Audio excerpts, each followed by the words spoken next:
Odie doody, here we go dee.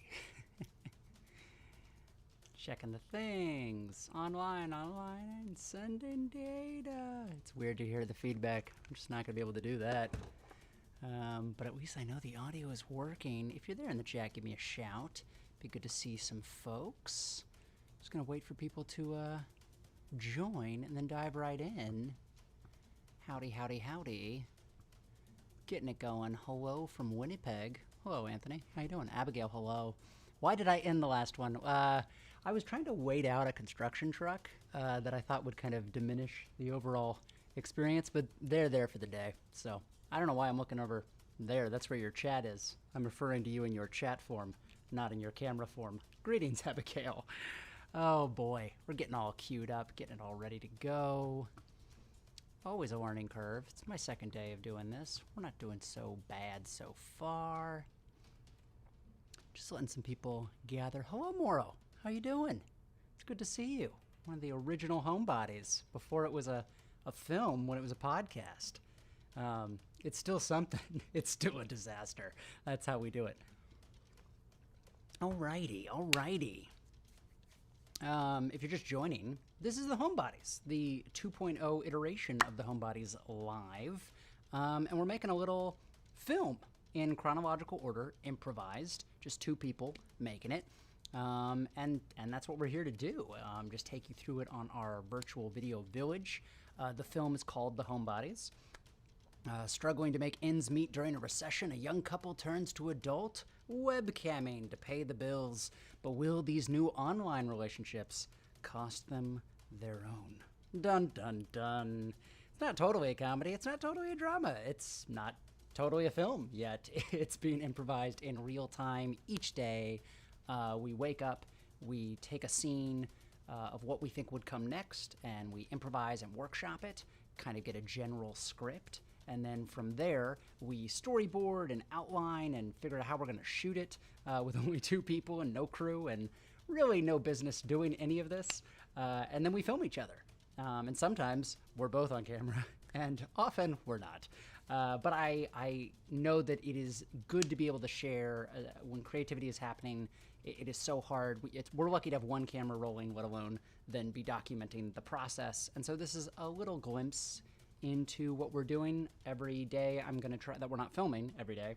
I'm going to try to assemble what we have filmed, and then I'm going to share it with you all in a single, long, unedited, uncolored, unsound mixed, very, very raw, as if you were on set just watching the raw take happening live, and show you hopefully from two different angles, or at least two different sides of a conversation. And then we can talk about it, ask questions, give insights, ideas. It's a collaborative environment, collaborative experience. I play a voiceover actor named Cam, who's working out of his closet, which is very true to real life. I have been doing voiceover from my closet for this entire experience. And then I get into boyfriending on webcams to form these relationships for money. And then Ashley plays a computer programmer who gets laid off from her job and starts developing a payment app for the webcam community. And it's really just a fun commentary, satirical look, exploration really, for us as actors to just kind of like really play with a style and a format that we've not experienced before, to make something in real time, chronological order, and to let that process just unfold however it shall, which is exciting and cool and liberating, and gives us a really cool thing to focus on in this time of uncertainty. Yeah, and you know, we both have a lot of experience with online communities, online fandoms, online patronage and friendships and relationships, and some of those have been really cool and life-changing. And I've literally met people online that they met because of one of my fandoms, and then I was invited to their wedding. Like, that kind of stuff happens all the time, and you form these really cool, meaningful relationships all over the world. And then there's shadier stuff that happens. You do not want to be in my DMs. It's not a fun place. But what that means is we kind of wanted to explore that culture and that experience through the lens of what is now becoming kind of a trend of this idea of people that are now trapped at home and desperate to make ends meet, what are the ways that they can kind of industrialize that, and that takes all forms, but we chose kind of something a little more taboo to have kind of a conversation around the webcam community, and kind of take it to that extra place outside of ourselves, so that most audience members won't be bringing their own preconceived notions, but will really just kind of dive into the themes and the experience of the characters without a lot of information, because we're probably getting it wrong and misrepresenting it and making it look sometimes easier and sometimes harder than it really is. Neither of us are from that industry, but we are adjacent to that industry and basically making stories and creations that we give on monthly, yearly bases to generous backers and supporters, which is kind of how we make ends meet in between the big, sexy Hollywood jobs that keep the lights on. So this live stream is our daily invitation to create community and to join our virtual video village and watch this one raw, unedited take. Today we're looking at scene number dos. Last scene we looked at yesterday was the cold open, which is the introduction of my character, Cam. He's in his voiceover booth, and he's working with an audio engineer that is yet to be cast and shot and identified. The idea is to open up opportunities to work with other performers that have their own stuff at home that want to basically insert themselves in our universe. So we're finding cool organic ways that isn't like, you know, all about like Zoom calls and stuff like that, but everyday things that people would be interacting through devices, so that we can keep it, you know, natural and organic and not about like quarantine or something like that, but just about life. And like, I mean, I have a lot of device conversations throughout my daily life, and so just kind of figuring out ways to integrate that, easy for me to say, integrate those into my story, so that we can kind of bring in other people to play with in our sandbox from a distance, from safety. So last scene we introduced my character, and this scene we introduce Ashley's character. She is getting out of work and walking to the car, and we're having a conversation. It's really to set up and show their relationship, that my character's kind of a screw up. She's the one that's kind of keeping everything afloat, that she's the adult in the room, but we want to see these characters, you know, it's not antagonistic. They love each other. They care about each other. This is their relationship. They're fine with it. But it kind of just establishes their current power dynamic and their current interaction. So with that, we're going to pop over into our virtual video village. We're going to see on the right, Ashley is on this wide walk and talk. I'm literally hand holding the camera while focusing, and trying to keep her in focus while I walk with her from the office to the car. Obviously, as many businesses are still shut down, we were able to steal a location. We went to a parking lot outside of the building. Independent filmmaking is awesome. And look, an empty parking lot. This is fantastic. For story purposes, we'll say it's because she works later than everyone, of course, because she's hardworking and industrious. But yes, there was no one else in this parking lot, and we just went and grabbed the shot, and I walked with her. You see a little bit of reflections in the window, which of course is not ideal, so then we also did a pickup where we took her window down, and I was then inside of the car with her. Why don't so that I we can take get rid the of some of long that way flare home and and pick up that a bottle reflection, of because I think you that see Malbec. me and my really nerdy sunproof hat in a lot of the shots. No way. So then on the left is my side of this phone call, which is Ashley operating from me at the bottom part of the fridge up to the top part of the fridge, and realizing that Cam not only forgot to start cooking dinner, but the steak is still in the freezer, so dinner is probably going to be delayed and ruined tonight. Just to show kind of their banter back and forth, and also open up our universe a little bit. You know, it's handheld, it's fun. We're getting out there and seeing things wide. And, you know, just kind of showing off what we can do beyond just kind of like setting it on a tripod, looking at one location, doing one thing. It starts to feel a little more open, a little more like a real movie, like we had a crew, even though the crew is us. And so that is scene number 2, this phone call back and forth between the two of them.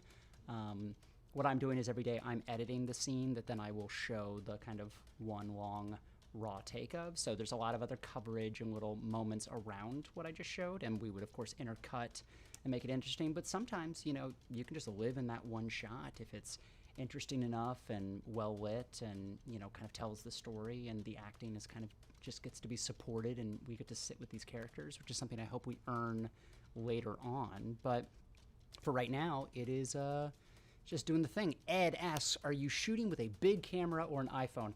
Ed, we're shooting with a medium camera. When we shot our movie Non-Transferable, we took a Panasonic GH4 and some art lenses. It's the Sigma art package to Turkey, and that's how we kind of did a run and gun indie filmmaking process with just a crew of 7 in Turkey. Based off of that experience, I actually bought a Panasonic GH5, and then for Sona, if you're unfamiliar with that, it's a series that Ashley completely wrote, and that I then completely staged and directed, and we built a spaceship.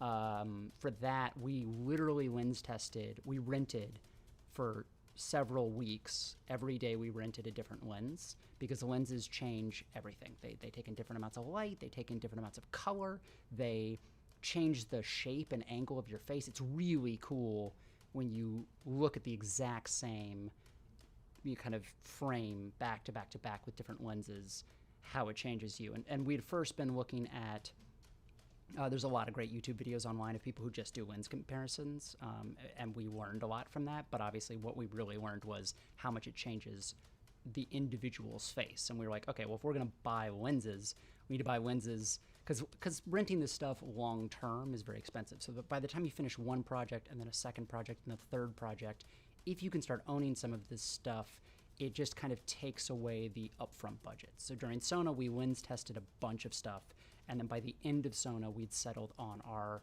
kind of standard lens package of what we felt made us look the best, and also that we could still hold the camera, because lenses can be very, very, very heavy. So we now have 2 Panasonic GH5s from Sona, and a Zeiss lens package from Sona, all of what Sona made possible, which was awesome.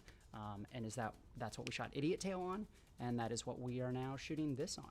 So that is that's our camera setup. And then for audio, the GH5 has a little hot shoe connector for 2 XLR sound cables, and you can either plug in a long cable to talk on a microphone like I'm doing right now, or you can use little Bluetooth receivers to be able to do lavalier mics. So when both Ashley and I are in a scene on Homebodies, we are both wearing the lavalier mics, and when one of us is on camera, then we're doing a lavalier mic and a boom microphone on top of the camera, and that's how we shot Sona. So that is our thing. Laura Lash, what's the biggest learning curve we've had recently? The biggest one, I teased this yesterday, so I'll tell it today. The biggest one, unfortunately, so far has been our union. SAG-AFTRA understandably shut down their offices during the quarantine. I had this idea around mid-March, March 17th. I had the idea for this project. About a month later, Ashley and I really decided to open it up and start going for it. At that time, we contacted our union because we always want to do things we are big rule followers. We always want to do things safely and correctly and legally. And so we contacted the union, filled out the application. They have a great contract now that I fought for since 2007 called the Short Project Agreement, which is basically, we want to make this thing. We don't know what it's going to be yet. It's going to evolve. We have no idea what we're making or where it's going to go. Can we start making it as if it's kind of a web series, Kickstarter type thing? And then if it ends up in theaters, we absolutely pay the theatrical rate. If it ends up on television, we pay the television rate. If it ends up on the internet, we pay the internet rate. And kind of a platform agnostic contract effectively is something that came out over the last 2 years. Which is what we shot Idiot Tale on, because it started as a series, and then we lost our director, and we kind of reshaped everything into a feature film to kind of have something very finite to finish. So on this project, we wanted to apply for that same process, because every day we're just improvising and making up a new scene, and we don't really know. I mean, this could, for all I know, this could be the next 5 years. This story could grow and unfold, or we could be done in a week and be like, and we're done. No, we've already filmed. We've already filmed enough that we know it's going to be a substantial story. But The biggest process was in about mid-April, we reached out to the union. By mid-May, we had heard literally nothing. And not just on this application, which could have understandably been delayed, but some idiot tail business stuff for something that was we've already paid money, we've already been approved, we're already supposedly working with the union, and I wasn't getting any feedback on anything. It was just radio silence. I then called the union, and they couldn't even find me in their system, which is weird because I've been a member for over a decade. So, just some disorganization in general. And then it took all of May and pretty much all of June to get the official permission to film. And while I understand that things are tough right now, John Krasinski made and sold some good news in this time. So he either did that without the union, or he did it with the union because the union then helped out a celebrity. 2 days ago, Zendaya announced her feature film that she was working on that they say they worked with the union on. So what I'm noticing is a very uncomfortable pattern of celebrity union members having been given privileged treatment in this time. And that angers me, that frustrates me. I get it, I understand it, but at the end of the day, there's a lot of us, we all pay dues, and we were all stuck at home, and we all don't have employment for the foreseeable future because it's hard to spin up film production safely. And so while I give my union a lot of credit for the work that's happening right now to keep everybody safe on set and to put in restrictions, this project was delayed by 3 months because of my own union, which if I had just decided to break the rules, we could have been filming 3 months ago. So that's the biggest learning curve thus far that I think that is a long-term conversation that I would want to have with my community and with my industry and with my union, is that we do reach a point where my compliance only disadvantages myself. And either the rules need to be enforced equitably, or, they're not rules. Because in that case, we should have just been filming and making art, because I'm a member in good standing. I pay a lot of money. I'm literally filming myself, and that should be permitted, is my belief. If you feel differently, I welcome the dialogue. I welcome the conversation. It's a big question. It's obviously everyone wants to be safe and follow labor laws and make sure everyone's protected and make sure that I'm not taking advantage of somebody or putting someone in harm's way. But I'm going to guess I'm going to take care of me pretty well. I do have autonomy. So that is the biggest learning curve that we've experienced thus far, is the kind of permission slips part of it. The filming process has been cool and liberating, and it's been awesome to wake up every day with a purpose, to really break story on one small scene. And on a film set, you would try to kind of like squeeze out as much content as possible out of each location or out of each day, because you're paying everybody and have all this, you're renting the equipment and you're trying to wrangle everything together in a short window of time. And instead, we're really able to dedicate and focus on one scene at a time, which is a lot more like when we shot Sona, where we just kind of lived in the location that we built for 3 months. And we're like, I wonder if it would look cool if we shot it over there. Or we shot whole scenes in Sona that we looked back at the footage and said, that's not usable. Brendan didn't keep it in focus. The camera work is sloppy, whatever. And we went back to square one and reshot and re-edited. So this process has afforded a little bit more of that, which just feels, I don't know, it feels like the way filmmaking should be, especially if it's not super budget, right? If you're not sitting there really trying to accommodate a lot of schedules and a lot of money to really support the art of it all. Laura's asking, how can we as your fans help? Any way you like. I mean, supporting this, spreading the word about what we're doing. If there are other people that you follow and interact with that you think would want to be in Homebodies or a part of it and have their own equipment, if you know other nerds like us, it'd be really cool to like cross-pollinate with other fandoms and other communities on the internet that I've not had the awareness of or the access to. I think that would be awesome. So, reaching out, making other people aware of us, making us aware of them for potential collaboration. Otherwise, there's obviously going to be massive post-production stuff on this. I have in the past always absorbed a lot of post-production. So I will probably be doing that again. But it means that if you're someone who's interested in editing or color correction or VFX or graphic design or sound design or music or any of these things, if you want to provide your own creative input and creative work and creative art into this process, we are basically just building a sandbox. We're building a sandbox that we can play in for the foreseeable future, and it can grow and expand as needed. If we get, a month in and go, yeah, we feel like we told that story, we're done, we could apply this model to the next thing.